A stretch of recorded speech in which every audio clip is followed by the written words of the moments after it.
Let's face it, if you try to go against the enemies, usually will you go with the raw damage build or you will like to go with some preparation before you deal damage on them.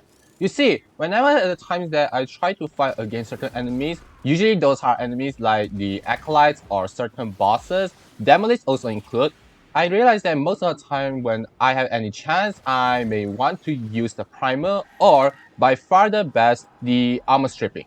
You see, we don't really care about armor stripping in the early games, but in the late games, you realize that it is so essential that almost every time, if possible enough, you want to strip the armors as much as you could. But why is this armor stripping so important to the whole gameplay, especially against those enemies? So, without further ado, let's hop right into it. To answer this question, we need to understand that what armor does to us as well as the enemies. Armor, just like what it works on the Warframe, it also provides the damage reduction on the enemy's health. But here's something interesting, because we know the fact that this armor usually can scale very high with just a little armor, but it will eventually scale much lower the higher the armor value you input in. This is obvious because when you try to go with your Warframe that usually go with the health tanky build, you notice that the higher the armor you slot into it, the less damage reduction you obtain. But for enemies, this is not even the case, because of the fact that not just only because of the skill path modifier that increase the armor even further, but they can scale up to the maximum level of level 9999. This value is not even the value that we Warframe can reach up against. Of course, some people think that, well, armor is something that exclusive for Grineers, right? After all, we know that Grineer favor armors, Corpus favor shield, and Infested, yeah, flesh, so they don't even have any armors at all. While for Corrupted, that is a combination, and for the other faction like the Sentient, just too rare, yeah, you don't care. But the problem is that it is true that certain factions have exclusive, but armor is actually not exclusive for Grineer, because if you take a closer look, certain corpus units such as the Bursa or the infested enemy, which is the Juggernaut, also have the armors on it. So did you really think that armor is something that we could ignore? Turns out it does not. So you can see that armor had posed a problem to us, but being too common is not the problem that we want to focus on. The hardest one is that armor can provide a massive amount of damage reduction to the enemies, result in that we can't even deal damage on them. You see, just like I mentioned just now, because of the enemy's level can scale very high in the later game, which result in that the damage reduction is essentially too high for our weapons to do. And don't forget, we just only managed to scale our weapons damage through the Warframe abilities or certain mods, which just like a constant maximum number we can achieve, which will result in that it is too hard for us to really penetrate through the high armor very well. Which is why in the later game, armor stripping is also one of the key components and one of the most important lessons we need to learn about. In the past, armor stripping actually just only had such a limited option for us to choose from. That's because in the past, we don't really have much armor stripping choices we have, especially for abilities, due to the fact that in the past, those scaling is not very consistent, result in that no matter how many strength you imply into it, even you can reach up to the astounding of 500, 1000%, it is too hard for them to armor strip even fully strip. So this is why we just only have limited options for us. In the past, we just only managed to use two options here, which is the Corrosive-heat and the Shattering Impact. Corrosive-heat combo is very simple.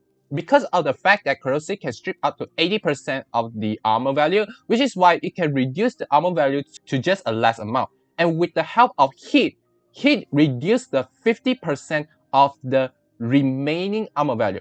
In the result that Corrosive-heat can strip up to 90% of the armor. But even if you try to combine it with the corrosive projection, it's still not enough, because back in the day, they are stacked multiplicatively. In other words, they cannot stack well together. Which is why Corrosive-heat can be useful, but they just only manage to strip just only leaving a small amount of armor. And remember, with a high armor amount there, it is too hard to strip it enough for us to do enough damage.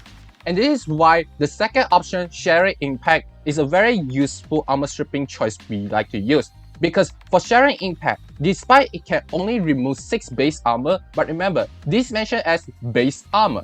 For armor scaling, they have 2 armor value we need to know about, the base armor and the final armor value.